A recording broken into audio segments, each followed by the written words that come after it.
and I'm saying this with absolute earnest truthfulness. Your Twitter video of you singing the national anthem literally brought me to tears. It was fantastic, my friend. Thank you. And I know what it's like to perform. I know what it's like to sing, and you walked up and you crushed it like a boss. So you, sir, that was amazing. So just letting y'all know. Thank you very much. You should see the video of him doing it without a mic. Just screaming. It's excellent. It's my favorite video. Yeah. So that's it. All right. So somebody want to drive this thing? No. Because I don't. Oh, God. Here, I'm going to pull up the notes. I'll do the intro if you need. Yeah, could you do the intro and like kick us off on the news stories? Because I'm coming into this straight off of training. Oh, I didn't look at the news stories, but I'll make some up. There's some good ones. There's so much news since we didn't do last week. It's okay. Corey's here. He can take it over. Wait, And we have a full crew. Yeah, All right, I got it. missed I got you. it. I'll take it. I'm ready to go. I looked it over. We're ready to You rock. saw one. He perused the list. He's now ready to run it. Yeah, that's it. I Let's have do it. News. It's Smashing Pumpkins one, isn't it? It is the Smashing Pumpkins. All right, let's roll. All right. Let me find the video. Boom.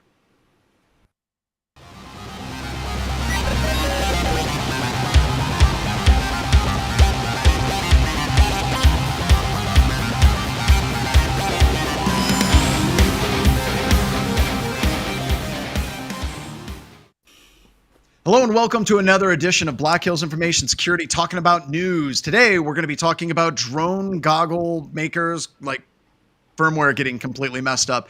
Billy Corgan is in the news, and no, not from the mid-90s. We're also going to be talking about atomic malware on macOS systems, and my personal favorite story for today, and the one I would like to start with the illustrious cast that is joining us today, is hackers outnumber in China. Chinese hackers outnumber FBI cyber staff at least 50 to freaking 1. Yep. There's a Talk great about quote. brute force. It is. There's they say quality over quantity, but quantity has a quality all its own. And I don't know, like, how much of this is hyperbole and how much of this is real? How much are we actually screwed? These are all questions for the audience. And by the way, if you're joining us on Discord or you're joining us on YouTube, please interact and let us know what you think about these stories, because you might be famous. We might throw you up on the screen. Of course, literally, multiple dozens of people would see your comments. But we'll start with the group here. What do you all think? Like, I always knew it was bad. The 50 to 1 number seems really bad to me, because either A, it means there's a lot of Chinese hackers, or B, we're woefully understaffing our FBI cyber staff. So GunMD already hit my first reaction, which was, this just seems like a way to, like, it's like political fear mongering of being like, we've outnumbered 50 to 1, increase spending. But I wonder how many like FBI agents. How are there a lot of FBI cyber agents? Is that like a big, like, that doesn't seem like the most of the government's cyber force, isn't it? Most they of are Force recruiting people? right now. So like I actually tweeted Well, at them obviously. for B-Side San Diego, but Yeah. I've always thought it'd be really cool to do that. And then I read the job descriptions and I was like, no wonder they don't have anyone joining, right? Like, I don't want to have to move. The pay is just okay, and There's a lot of running. Yeah, there's a lot of moving. I can't work from home. You It's also have it's to not go an through- elusive like a job that I You think have to most get cyber polyed people want like to 80 do. times. You have to go through a lot of training that is unrelated to cyber to become an FBI agent to do cyber. So Okay. you have to be an agent. There's I other have a stuff. plan. I got a plan. Okay, here's what we do. Anyone that's convicted of a cybercrime, we just force them into this program. They've All been right, doing that Russia. for years. Okay. I know that's All what right. China did. Yeah, That like has to be what Suicide China did. Squad, right? Like Suicide Squad, but for cyber. What could go suicide. wrong? They love the government. They put them in prison. What? I don't know. I'm just kidding. I don't know. I find the comparison really interesting on this. So we're comparing foreign Chinese hackers to internal FBI agents. That's the part that stands out the most to me. This is kind of an apples to oranges thing in that case. I mean, why not? Why aren't we talking about CIA operatives at that point? Or Air Force. I mean, also Or can we NSA, right? Also, Just this go for this all has of them. got to be like. Do we think this is just a number in a spreadsheet that the guy read wrong? No, this is someone rounded, trying to he's get like more 49, funding, right? 49. At the end of the day, Round it up to 50. That'll be fine. And also, I'm the head of FBI. So that makes sense. I guess at the end of the day, if you can't verify these numbers, they're pointless, and I can't verify these numbers. Yeah, that was my point. Reading this, Well, we do that all the time, unverified numbers. We love it. Hi guys, I thought I'd join you. Wow. Hi, Joff. Your What? mic is Hey, very... Yeah, Joff, your Weird. mic came in bad. It's doing It's- bad things. make sure shit. you're set up properly in Restream. Yeah, it's Changes all your settings making me every time. sad. So You plugged your white noise machine into your microphone again, didn't you? You turn put, down the suck knob, Joff. You got to turn down the suck knob. is that any better? No. Somehow, can you tap your mic real quick? Just tap it. This is my Yeti, man. Oh, God. Yeah. Okay. So what you need to do on your Yeti, on the back, there's the gain. The gain is very hot. Turn the gain back. Okay. All right. There we go. Is that better? Yep. Keep going right there. Oh, so much better. Okay. Better. Right. Beautiful. Perfect. See, Okay. that's how you do live Yeah. audio engineering. So for the boys and audience, girls. if you have a Yeti mic and you're about to join a webcast, now you know. I got publicly shamed to stop using my Yeti. I had to go out and buy another mic. Like, Who? sound Public- amazing. Why? I'm not going to tell you guys. I'm sounds so actually the reason I got the Yeti was I was sick of fighting with the boom. Right? It was just like I'm wrestling with this damn thing all the I've time. got my Yeti on a boom, so I can do things like this. Like it just kind of like. The boom makes you look 10 times more professional every time. So John, wow, that's nice. Going on? So John, I actually have a firmware update for you to install on your Yeti that will brick it. Wow. I've already got this one right here, already bricked. How much did you pay for pre-brick? John, the vendor of pre-bricked Yetis. Yeah, this is where Okay, people that are like, was how a- many bricked Yetis do you have? No, that was All a right. segue. That's Take the us segue into the new the drone one. Which Speaking, I find- do we want to? Let's talk about the drone one. Yeah, Yeah, go for it. Go ahead and take it away. So pretty much this third-party vendor was working for the drone company and installed some software or put some software in their code repo as a time bomb to brick their software at a future date. The thing is, though, he kept working for them, so it wouldn't. So they didn't think it. So to try to like throw him off his tracks, right? And he actually published software to fix the brick himself personally. And then I don't know if he was going to charge for that, but it's a definitely weird little scam going on. It seems like capitalism with extra steps. So I would not. Is it really Yeah. extra steps?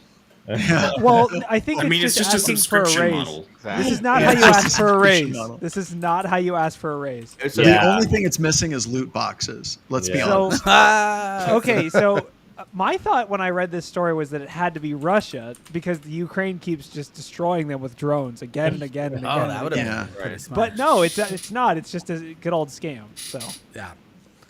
They So found what- it. I'm surprised how quickly they found it, right? I'm guessing just looking at your code repo pushes and just seeing, oh, here it is. And then, but then it also shows not everyone's always looking at that. And how often do you really look at it? But So I think the scarier thing about that is think about this from a company point of view, right?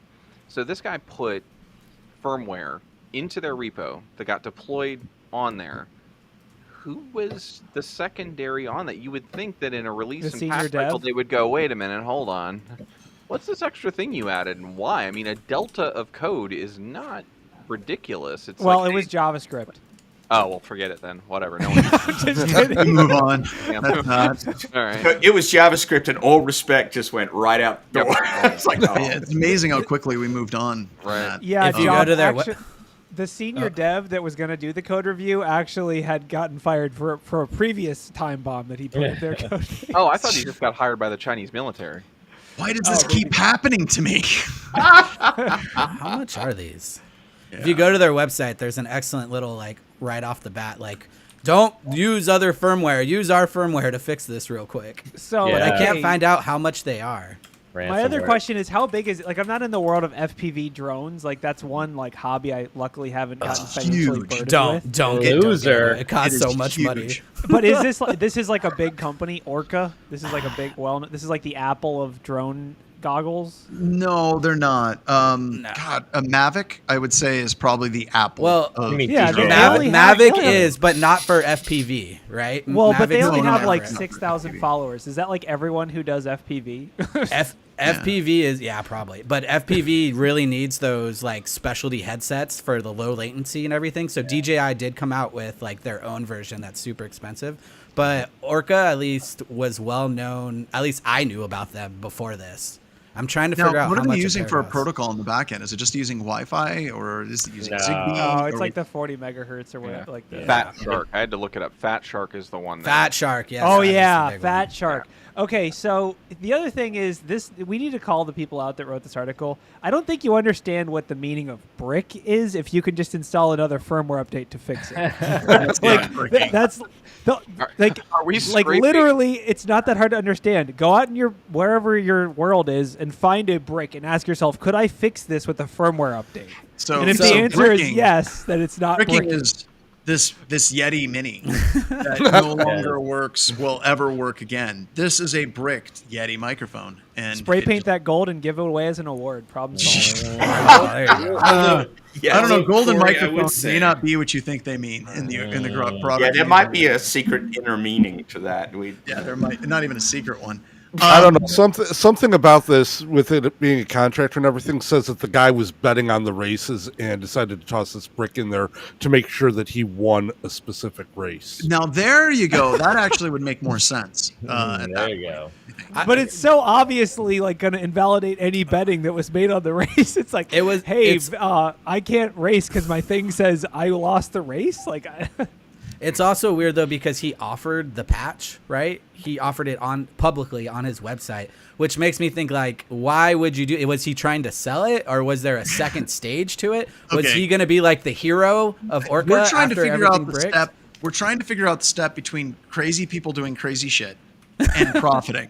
We aren't going to get anywhere. yes, no, you're right, John. It's literally like, why did the meth-addled squirrel pull the piece of pizza instead of the hot dog out of the dumpster? It's like, don't overthink that, right? I do think we're probably overthinking that. I mean, in the end, you know, when you said, hey, it's a contractor or whatnot, I'm like, this is someone who wasn't 100% certain if the company was going to pay him, so he put in a time bomb that later he forgot about. That's serious. Like, now it's going in the top 10 1099 hacks. Yeah. So, okay, let's move on. Let's talk about the Twitter bug. Users found a bug in Twitter Circle feature that saw the platform expose private tweets to strangers. Do we even care about Twitter anymore? No. Ian, No. is Blue Sky as good as Yeah. everyone says it is? Yeah, yeah. I got a Blue Sky invite and I've been playing with it, and it is, but I will tinge it with this. Part of the hype about Blue Sky is it's in the same infancy as early Twitter. So there's not a lot going on other than insane shit posting. That's what's going on, and it's glorious. I think we belong. I was about to say, I'm ready. Where's my invite? So if you get a batch of invites, you know. Oh yeah, no, yeah, Hand them out. agreed.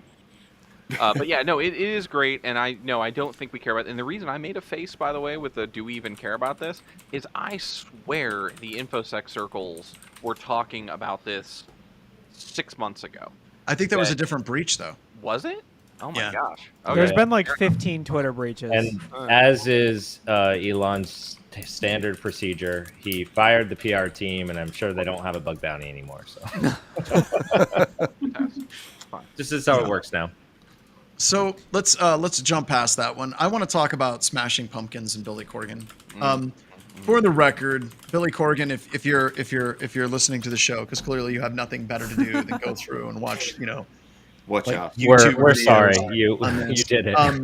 I want you to know that Siamese Dream is like one of the probably the top 5 rock albums in history in my book. It's absolutely amazing. And in an interview a couple of years ago, you said it would be relatively easy for you to recreate the sound and do Smashing Pumpkins Siamese Dream Part 2. I'm begging you, please do that. because I've heard some songs from ATUM, and it's not it. It's not good. And I don't think that you had anything to worry about if somebody was threatening to release those songs publicly. So wait, John, are you saying you would hack him just to get him to write the album you wanted him to? Oh, that's See, that's what I was digging through this because That's they a said real that they got ransomware access attack. to a How bunch romantic. of they got access to a bunch of other songs and stuff. And I wonder if it's like there's like a whole bunch of really good songs, and they're like, no, that sounds like Siamese Dream. Let's go with the stuff that sounds like bad 80s techno pop because that's cutting edge. But okay, so this is interesting. One, we're talking about it, right? So from a PR perspective, it works. It's going to get him in the news, and people are going to be like, "Wow, Smashing Pumpkins are still alive." Apparently, well, not all of them. But when we're going through this and we're looking at this as a story, like I don't know, it seems like it's better for PR for the album than actually stopping the attackers from releasing it. Is this a good strategy? I don't know. It's interesting when you step away from it. Somebody paying hackers not to release their stuff publicly. So Just blackmail, but different. So I'm feeling very generationally challenged on this because Smashing Pumpkins themselves were formed in 1988, and that was just a little bit past my formative music years. So that's all I'm going to say about this, and let everybody else comment. do I have to get you do I need to get you a Smashing Pumpkins primer, much like Polyphia? Yeah, I think yeah. you do, John. Yeah. Because if you jump right in, let's say you jumped into any of their later albums, you're going to be like, what the hell? But Siamese Dream, go get it on Spotify, listen to it. It's amazing. Making Here's my take on this, right? It's all about assuming, I think at some point, maybe he's going more for like the artistry of it than he cares about the money, because I feel like if you care about the money as the artist, all you have to do is post them first and monetize it, right? Like, isn't that... They weren't mixed yet. They weren't mixed yet.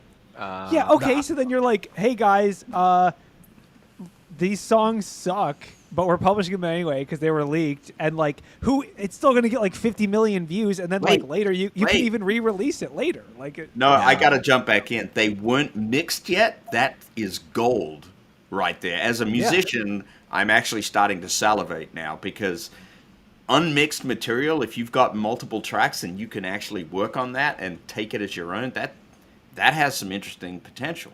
It does. Maybe the other he thing that you sounds know, really Joff, bad. is Maybe that's what it is. unmixed audio tracks, like uncompressed. Like this is a serious amount of data. Yeah, it's a huge amount of data. Crazy, like uncompressed audio. I know you're like, well, the whole album fits onto a CD.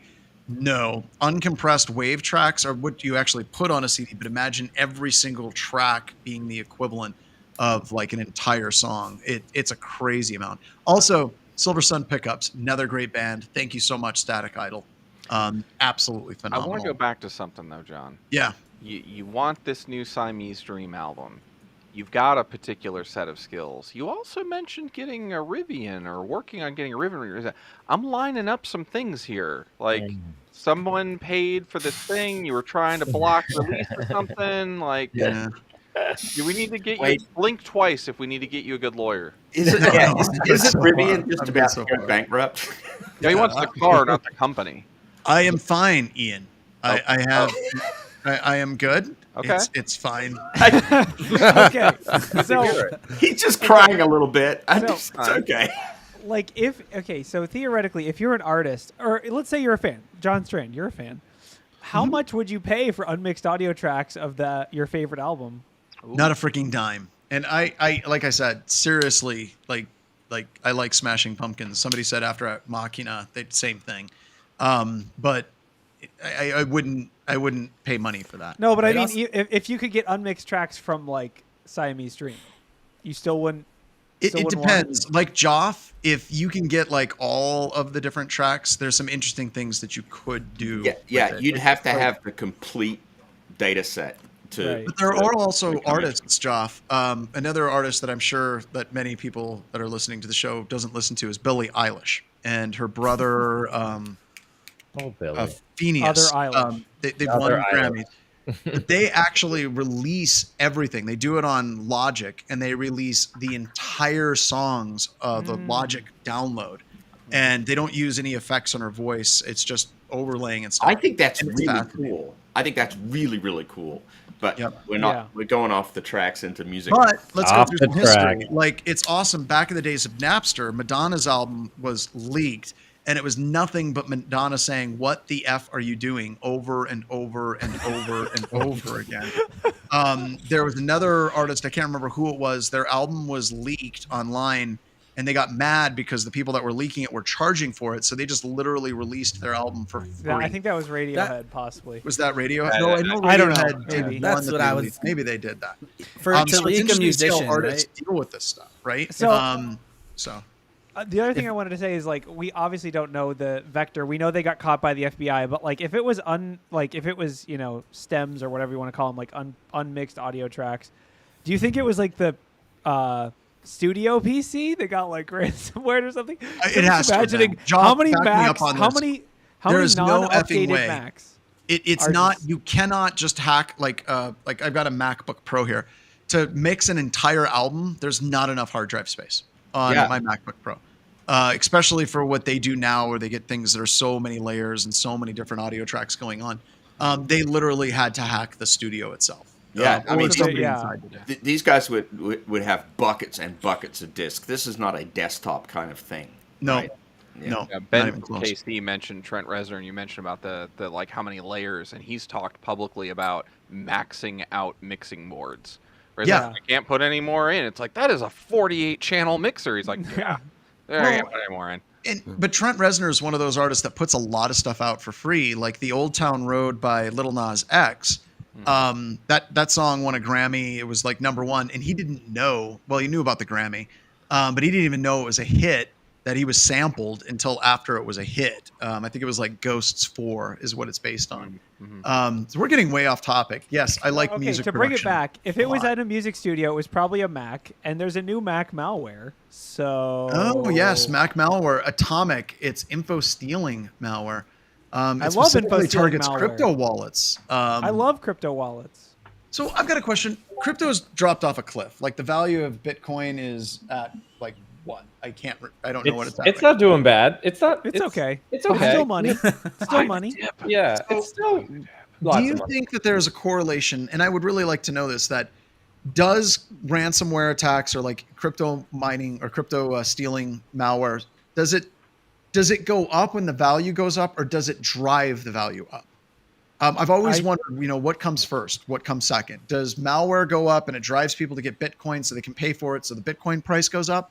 Or does Bitcoin price go up and then you have attackers that are literally like, crap, it's worth a lot of money. Let's do some hacking and do some ransomware. Or is it a little bit of both? Like, seriously, like how do these first. things relate to each Definitely the first, right? Like, I think it would drive. It's because crime is going to be crime, and it's the easiest way to move money around, even if it wasn't high. So they're still going to use it. It's just easier to make more, I would guess. I think it's almost a little bit of what we were talking about earlier, which is like you can never get into the mind of one of these like black hat hackers, because it's like they're putting in so much work to like make like $50. Like, and don't get me wrong, there could be whales, but like, and I spend a lot of time downloading and looking through these data sets and looking at chats where people are selling these tools, and like they're selling these tools for usually not that much money. Like the most expensive one I've seen is like maybe $2,000 or something. And like, I'm sure they take a long time to write. Like, it's like, just get a job. It's not that, like, at that point, if you can write a tool that steals data from a Mac, you could definitely work in security and probably make more than like whatever Bitcoin wallets you're about to steal. So I guess it's like, I see it as like, I think they're just criminals doing criminal things, and it's kind of like off in their own little world. But I would gotta assume the tangent writer off of that that a little malware, bit. the writer of that malware probably lives somewhere where that amount of money is much more than. Well, what we that's a would good hold it point. for. Right. And That the would be other my first point is, thought. if they're smart and they're looking at the value of the cryptocurrency, then if nothing else, it might drive the inflationary aspect of the ransom demand, right? Yeah. There's probably an inverse relationship there. Well, When we were driving back from Baltimore, when I was in the Lyft to come back from Baltimore and B-Sides Charm, I got in a conversation with a Lyft driver whose son is going into cyber operations in the Army, and he was an Army guy as well. And I was talking to him. He said, why do all these ransomware groups and this, that, and come up? And I said, if you're ready for a lecture, I'm ready to give you one. And he goes, sure. And I said, it actually all goes back to the Cold War. And he goes, really? And I said, yes, absolutely. You had communist countries that invested heavily in colleges producing brilliant computer science majors. That's like, hey, you're going to go out and do incredible computer stuff into an economy that didn't exist. And then with the fall of the Soviet Union and the fall of all those all that balkanization kind of breaking up a little bit, then what happened is they were exposed to this outside world, but the jobs still weren't there. And they go, well, what can we do with these skills to put food on the table?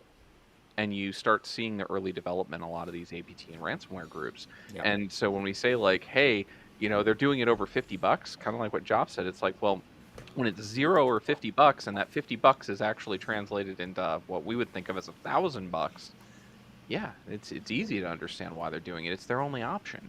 Yeah. So we do it right here. We keep our criminals stupid. We don't not want to. Yeah, we got to make sure our criminals aren't going to college, aren't getting skills with computers. Otherwise they're gonna, instead of like, because a lot of those people probably went into awesome startups that we know, and Grammarly or whatever. Choose your company from that area. Grammarly. All right. Well, they're Harvesting all of our passwords. I was thinking of like a big company that's like a lot of people use, that's based in like X in that area. I don't know. There's many more. Raid Shadow Legends. Raid Shadow. I don't know. There's a lot. Raid Shadow. This brings us to our sponsor, Raid Shadow Legends. Okay, maybe most of them are pseudo information stealer. But anyway. But it's the corollary to Ian's theorem, okay, in mathematics terms, that if I move to some really poor, broke dictatorship somewhere in Eastern Europe, that I'll get smarter? Is that how this works? I mean, if it's okay, if you are going to school in Mississippi or in like Romania, I would bet money you get a better computer science education in Romania or whatever. Better internet connection. We joke about that, but there's a big thing that we're seeing with a lot of schools where like the standard 4-year universities, they aren't doing as well at teaching IT concepts as 2-year technical colleges. Mm-hmm. You still run into universities that are teaching technologies that are like, 20, 30 years old, and they are not preparing students at all for the real world. And part of that's because the professors are old and they reuse the curriculum year after year after year. And the other reason is a lot of universities, they require, if there's a change in the curriculum, to get it approved by a whole bunch of people. So it disincentivizes instructors to update their classes because it has to get reapproved. Ben was talking Pascal and COBOL. So yeah, you see that. And I'm seeing like the Votech schools, like the technical schools are like right on it, cutting edge. They're doing the best they can to just kick out, the most competent students coming out of school. So there are some things that are built into that. Now, bigger schools, like if you look at MIT absolutely does kick ass. So there's a lot of those big name universities that are. Yeah, but there's a whole bunch in the middle that are still teaching There's Java. a whole bunch in the middle. For sure. And on go ahead, Corey. No, I was just gonna say, like on the education front, when you have this like unified, like when you have like you're used to a system of like everyone telling this is the initiative and the whole country has to fall in line, and someone says the initiative is computer science, a lot of people are going to be learning computer science. Whereas in America, we're like, we don't need that. No, I don't. It's just a different approach. Now, Ian, I don't know if you were there, but when we were out in Baltimore, somebody said if you want to know where not to go in a career, go out to eat, and then talk to your waiter and waitress, and just talk with them. And if they're in school, you ask them what it is they're studying. If your waiter or waitress is like, "Oh yeah, I'm totally studying to be a dental hygienist," do not go into that field. And I'm a little bit concerned about that because we were out to eat at B-Sides Charm and talked to our waiter, and he's like, yeah, I've been talking to a lot of people. I'm going into computer security, and I'm like, oh shit. No. This is the cue to start the pen testing is dead discussion. Yeah, maybe it is time. We could start that. That's a webcast later. That's a different webcast. I honestly believe, to kind of go on that, I honestly believe that we, and maybe it's just rose-colored lenses or whatnot, but that much like lawyers, we are not necessarily going to be replaced by AI. And one of the main reasons I say that is lawyers' primary job is to figure out how to get around the thing that's written down, right? Yeah. the ChatGPT can figure that Well, out, and it's the also same way for us. relationships. Ian, Right, it's well, also yeah, that too. relationships, right? Mhm. Like, Yeah. you hire an attorney not because they got the best scores in Harvard. You hire the attorney who goes golfing with the judge on the weekend. Yeah. No, you're that's not the wrong. truth. Yeah, No, and it's no, same thing no. with Yeah, security. when I had some family stuff like with one of my kids, and it was like I was talking to an attorney, and he's like, "No, I know this judge. Yeah, we play poker together." I'm like, "I'm hiring you." Fire. Wow, that was a fun gong noise you just. By the way, I've used exactly the same playbook as John has used, so it works. Right. Now, Grayson put not all lawyers are the same, Ian, and I agree. Yeah, if you're a poor quality lawyer, or you're a security person claiming a penetration test, or I'm sorry, a vulnerability scan as a penetration test, yeah, you should be worried. If you are a lawyer who is figuring out how to get around laws at a constitutional level, or you're figuring out as a security professional how to break the policies and procedures that protect the system, yeah, you're never going to. And also when I love that analogy, right? Because in computer security, like the really, really brilliant stuff that we see are people like pulling like something crazy from the cloud, something crazy from the network, and something crazy that you can do social engineering, bringing them together and coming up with an attack methodology. It's really, I believe honestly that we're in a good profession. Now, if you're a SOC analyst and you never really tried to learn the technical underpinnings of what's going on, you're like, I just come in my job and there's an alert and I acknowledge the ticket and then I run these commands and then I pull it back and it gets elevated to tier 2, you're screwed. Yeah. Because like I said, when I was at RSA, actually I haven't been on the show since RSA, I don't think. And at RSA, the big thing that I was seeing from artificial intelligence was a tremendous number of companies that are using AI to explain things in human terms. So if you're looking at CrowdStrike and Corelight as an example, just two vendors, they have this really cool feature where if you get an attack, you get an alert, you have a signature that fires, they're using AI to explain that alert and explain that signature in more human terms. With Corelight, it comes out and it says, here's the Sarah rule that fired. And we use ChatGPT to explain what that rule is actually doing in a way that a general human being can understand it. My point on all of this is, if you never got deep technical skills or you're not planning on getting deep technical skills, you are going to be replaced by a bunch of little shitty Python scripts that are interfacing to ChatGPT. Oh God, I love that so much. I just have to. I have to invoke. I need to invoke Mike Poor right now. Because Mike used to say, if anybody ever took Mike's class when he was teaching for SANS, one of his one-liners, zingers that he always used to say is, if you can be replaced by a Perl script, now remember this was decades. This is a while ago. Yeah. You ought to reconsider your career, right? And John's exactly right. I mean, if you could automate your job, then you need to think about what it is you're doing. Right. And think. Yeah, my favorite take that I've heard on it so far is that the people who are going to get replaced by AI are not the people are the people who don't understand it and how to use it. Like you're not going to be replaced by AI, but you're going to be replaced by someone who knows how to use AI. Does that make sense? Like that's my take on, or that's the best take I've seen is like your job isn't going to be replaced by AI, but you will be replaced in your job by someone who knows how to use it and understands it, right? And so one of the things I've been talking about, kind of continuing on this thread with RSA, one of the things I've been talking about for a long time is happening. And especially in the offensive space, we need to come to grips with this. And I don't necessarily think it's a bad thing per se, but the adversarial emulation tools are getting damn good. A couple of the ones that I saw will do like full, it's funny, a lot of them are using the Atomic Red Team under the hood, because of course they are, right? They're running that, and then they're integrating into a bunch of ticketing systems and SIMs, and they're checking to see if that alert fired and all these different things. And seriously, we've been talking about why is it vulnerability scanning like activities aren't down at the level of post-exploitation techniques that attackers use, and integrating that in a nice platform. That is happening right now.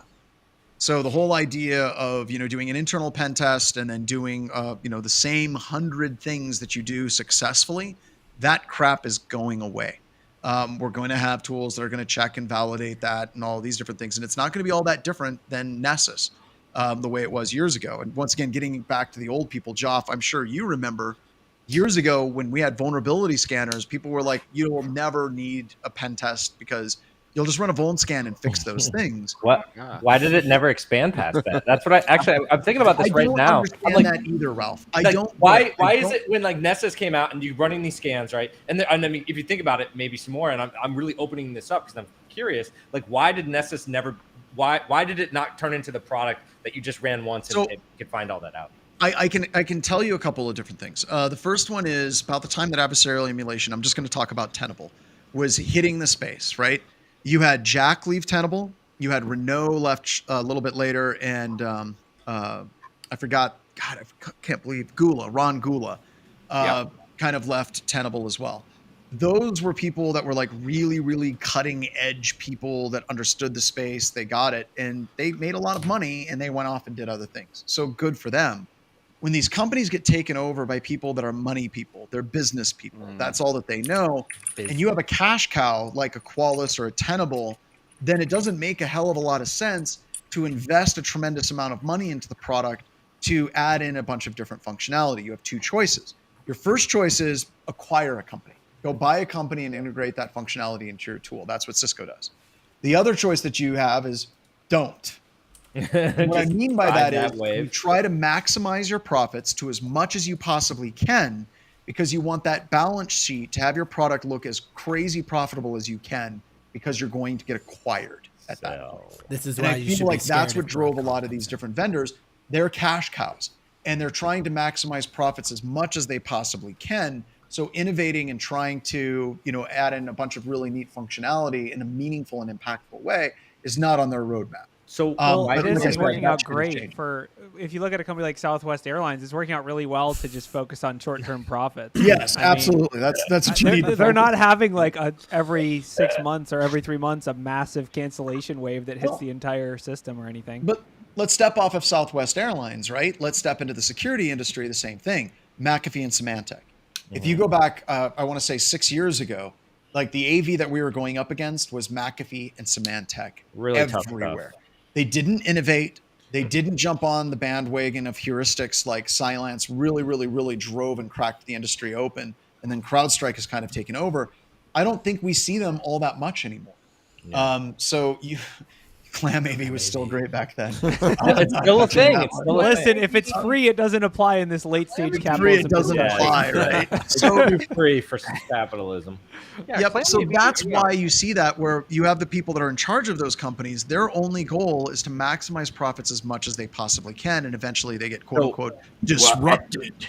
Yeah, well, and you forgot the other factor, and that is once they become publicly listed, then that actually amplifies even further because it all becomes quarterly results. Do you think as like a blue teamer, I should be very in tune when security companies get bought by one of these large? So I don't want to mention any names, but I think in tune when they get bought, that's one thing. Absolutely. Because the people that acquired them, they're not going to acquire them and innovate. When BlackBerry bought Cylance, they didn't buy Cylance to innovate and make Cylance better. Which they never did. You're right. They never did. So they bought it to make as much money as they could to suck that completely dry. That's one thing you got to look for. So if they're recently acquired, it's time, I think, honestly, just to stay away. John. The other thing is to look for a company that's trying to get acquired. And some examples of what that looks like. And I'm going to say this, and Noah, you're kind of tangential with the SOC. You're going to know who I'm talking about. If you're talking to a company and they're like, we're bringing in new feature and it's going to be here next quarter, and it doesn't, and it keeps getting pushed back, and it keeps getting pushed back, and it keeps getting pushed back, and trouble tickets keep getting pushed back again and again and again and again and again, and you start seeing things like, well, that's not the recommended way to use our tool, and you start seeing these things, that is a sign that a company is attempting to get acquired, which is a good sign to start looking for the exits. The best companies you can look for are the ones that are on the come up. Hey, John. They're innovating. They're just trying to kick ass in the industry. John, permission to name and shame two people, sir. Company, sir. Go for it. Cool. Two names to look for when you're dealing with things. If they were recently bought by Computer Associates, CA, run. That's where so true. Cash cows go to die. And then the second, if they recently got a round of funding from Thoma Bravo. Yes. Thoma Bravo funding, run, because Thoma Bravo's entire thing is to come in, gut everything on the inside, ride the goodwill, sell it off, and then you find out for the last 18 months they've had no research and development roadmap because everyone's been fired. Yeah, there was a movie called Wall Street. that exact same playbook. Wait. What about Twitter? Oh no, too soon. You had So wait, this wasn't also like in the same vein of like financials, and I don't think this article was in the list, but did you guys see that ChatGPT lost $500 million last year? Hey, the company no matter how cheap the GPUs get. So okay, the reason and there's an article someone could Google. Ryan, I'm sorry that I'm just making you Google on the spot, but basically, like OpenAI's actual losses was $552 million, and they need $1.2 billion to get the next version out the door. So I guess my question is it worth it? Microsoft apparently thinks it is, and I guess their server bills. People were guessing. Have we talked about this? I don't know. So. I've been gone for so long. I don't think we have. Okay, look at the cost of the product to run the product, but then also look at it from an IP theft perspective or IP competitive intelligence. Let's do that. So literally, you have all of these people that are using that tool to solve problems. So Microsoft is getting a front row seat to not only all the problems that people are trying to solve, but who are the people that are trying to solve certain problems. Yeah. And there's a lot of code that gets dumped into that platform. Like this is think of Spaceballs and the huge vacuum for sucking up the atmosphere. That's what Microsoft is doing. It is absolutely sucking up IP and questions and problems. Like this is brilliant for Microsoft. And in the long run, like they've kind of taken that position that Google took, where literally people are like, well, go Google that, go Google that, go Google that. Now there's a bunch of other competing algorithms and different programs that are out there, but everyone uses ChatGPT. It is just the one that they use. I think it's so funny how fast it changed, though. That was the other big thing. It wasn't like it took multiple years. It was like 2 months. Everyone's like, ChatGPT, everything. That's it. Literally, like 2 months. And I'm sure they'll. So I guess and maybe this is just my perspective, and I could be wrong, but like I kind of look at it like the NSA, right? So like the NSA is like sitting here with like just a tube drinking in like petabytes of data from the internet all the time, but they don't seem to be using it for anything. At least not that they're willing to talk about. Not yet, right? Not yet. So it's like you have this data lake of like 50 exabytes of like here's all the SSL encrypted traffic from Google from 2008 to 2018. Like, how do you monetize? How like you can't just run like find terrorist.sh or whatever. Like I guess how do you like actually take that amount of data and turn it into like if you're Microsoft? Okay, now you know everyone on Amazon doesn't know how to use PHP or whatever. Like how does that help you? Like I don't know. You just identified the China hacker dilemma, where the Chinese hacker groups are so successful that they have so much data that they're literally trying to build new systems to be able to query and pull back that data to figure out what's going on.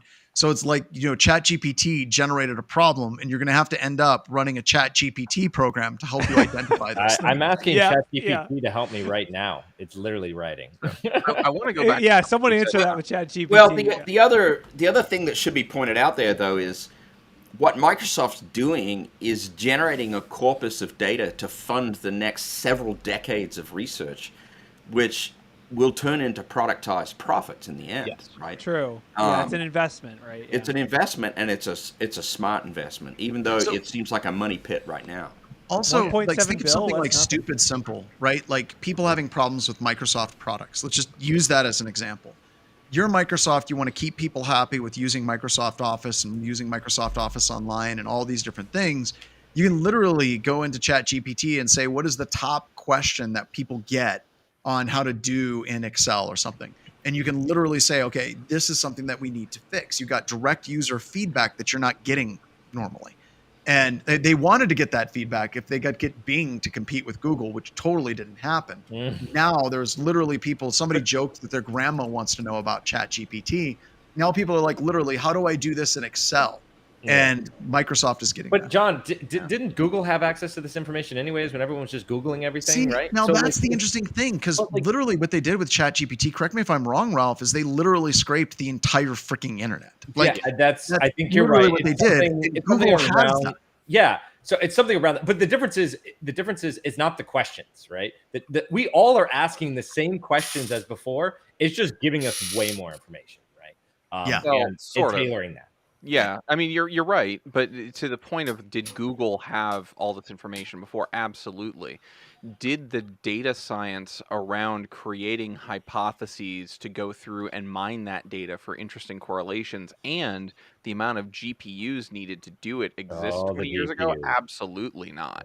Yeah. So yeah, they might own the data, but now somebody's caught up. But John, Yeah. I do before we go back, I do want to. I think Amazon is actually the better business example of what Microsoft is doing, because you can go back and look at like CNBC and Jim Cramer and a bunch of these like talking head financial folks talk about, I don't know that Amazon's going to make it. They're burning investor capital left. They were only selling books. They're only selling books, and now they're doing this and and when are they going to figure out where their space in the market is? And what they were doing, and we've seen it, is getting rid of the competition with those pieces. And I think that's what Microsoft is seeing with OpenAI. If we can fund this to win the arms race, we will be the only game in town to come to. And if you think your $20 API access to this data is going to continue forever, you're dreaming. Yeah. Whoever publishes first wins, right? I think so. That's Microsoft doesn't have a history of anti-competitive practices at all. No. Yeah, I mean, I Never. think John's take might be the best though, saying this, they're just buying the way to analyze the data. They're basically like, if we have this much data, the only way we can analyze it is the thing we bought to gather the data. Like it's like a self. I would make one correction to Ian's statement, though. The actual data science and the mathematical and statistical modeling to build, decision trees, decision forests, model data, build neural nets, that's been around for a long time, actually. Agreed. The computational resource, Just like Ian said, it just wasn't here. it wasn't there, right? And now it's there in a concentrated, scalable form, which has made all the difference. Well, so it's called? I forget. There's a curve that it's called, but it's Moore's basically law. like, what is it called? Moore's curve. Law. Moore's Yeah. law? No, I'm that's thinking of confusing. like it's basically like, so at the beginning it's really hard. I'll look it up and post it in chat. But basically, I think that the creator of ChatGPT basically said this is like close to peak performance for these large language models. Yeah. So like this is like what he thinks is close to like the peak effectiveness of these types of AI, and he thinks that the next one is way off. Are you talking in the about distance? depreciating So returns? no, I'll find it. It's like Okay. I want to call it the bathtub curve, but that's not what it is. Basically, like the point of the at least according to the CEO is basically like the this type of AI is close to its peak, like of what it can do with the large language For model. this iteration. Yeah, for this iteration. So like, it does make sense that it's gotten. This is like as good as it gets for this type of model. So it's gotten so effective. It might be hockey stick. I don't know. I'll look it up. Well, Let me and I go could down a see rabbit hole. that, right? I could see that. That it's like video cards, right? Video cards get to the point where you can put in more and more GPUs inside of it, and the human eye honestly can't differentiate anymore. Or TVs would be a better example. It's just kind of maxed in what it can do. So, all right, do we want to hit one more story? QR codes. Okay, bring it up. Let's go. They're all broken. QR codes are broken. Stop using How will I them. open my menus? We have to do this for Noah. Is this like because Noah showed up? Yeah, duh. It's That's a exactly the token same. It's a gift. token It's a gift. token. Tell us Am I gonna about have to have QR codes. They could publish paper menus in restaurants. I'm just saying. What? Oh, I have to God. touch So what are them? we talking Oh my about for God. QR codes? I don't know what story we're on right now. Stealing money. Just scanning a QR code, then accidentally saying yes and downloading an app and getting 20 grand transferred out of your bank account. Oh, And that's then What kind of interested me more was if you scroll all the way down to the bottom, there was some better attacks where people were putting fake Parking tickets parking tickets in and the QR San code. Francisco, where you just scan it and pay for it. And the only way you can tell, well, when you scan it, of course, you go to like a shady website, but they also use the wrong date as well as the wrong seal up at the top. So this was given out like the 4th, and someone got it on the 5th. There's no way I would detect that. Right? Yeah. Oh my god! And I was like, "This is perfect." Could you just imagine walking around with a handheld printer, just putting? I love the signature. Look at that signature. I guarantee you, if you dressed in some like navy uniform, like just navy clothing with a little thermal printer strapped to you, like no one would even stop you. Yeah. Like like $45 online for a thermal printer, and you're good to go. There's a couple more good examples, but the thing I was more surprised is I haven't heard about a lot of examples of people actually using it. But so, are we these ones are all pretty good. So, do you think that we're going to be back to like physical pen tests, putting QR codes instead of USB sticks? This is one of those things I don't think we'll ever do in pen tests because everyone's device is personal, right? Like, I don't want to get access to people's phones because they mix business and personal on them. Well, Imagine, no, but you could do something else though. You could put like a QR code and be like, "Hey, you have to sign in for the door to unlock," or something stupid. I don't know. You could do that, right? Capture credentials. Or you could just do something basic to see how many people are willing to scan QR codes, and that's as far as you go. Or you just be like, scan this QR code with your work laptop, and you have a bunch of people using this like selfie cam. Yeah. Is that a thing? People use their laptops to scan QR codes? I have seen people. No way. It's hilarious. I thought. Yeah, the Windows 10 camera app actually supports QR codes. So I'm like, occasionally you see someone do that. It's Hold on, is this an SMS phishing campaign that I just made up, where we just tell people to scan it on their computer and then like it just takes them to a site? Oh my gosh! What about phishing QR codes? That's what I was going to say. Yeah, we could do a media mailing campaign that says for a free gift card, scan this God, on your don't Windows say that. laptop. You just put out the hacker zine, and they got QR codes. Great. Now there's going to be QR. We're going to see a trend in QR code based hacking right now. We got to lead it back to this very podcast. Please hold your work laptop. I know that. You know what the funny part is? I bet you that email filtering doesn't look at QR codes, right? So it doesn't read the QR code. You could. I'm gonna write some. Here we go. Here we go. I'm gonna write something right now. If email mentions QR code, drop. Like that's fine. No users will be able to enroll in 2-factor. So have fun with that. Oh yeah. We there's other ways around that. Sure there are. Have a user type in a 40-character key. He's writing it down right now. Like phishing with QR codes. It's a thing. I'm seeing the revival of my Android C2 app here. Yeah. No. I'm specifically targeting. You must scan this QR code with your work laptop. With your work laptop. Like, I'm not getting worried. There's something there. Like you text somebody like a QR code, and they go, "Hey, for security reasons, we're not sending you a link. We're sending you the QR code. Hold it up to the thing. Hold it up to your work laptop. It's safe. It was on the Super Bowl. Now, I got a question. Within Outlook, can you have it automatically open links from QR codes? I don't think so. That would be cool, but I don't think that exists. Here. That's called a 0-day, John. It's a 0-day. ChatGPT. Hold on. Let me ask ChatGPT if Outlook can open up QR codes. Yeah. I mean, it better not just be opening all of our TOTP secret code like QR codes. But yeah. Oh my God. We're waiting. I'm wondering if it's writing.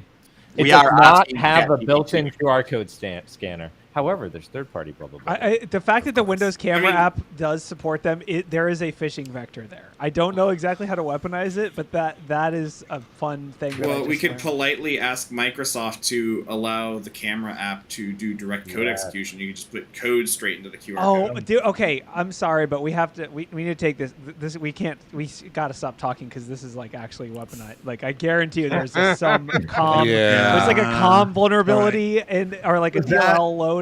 Okay, I'm done.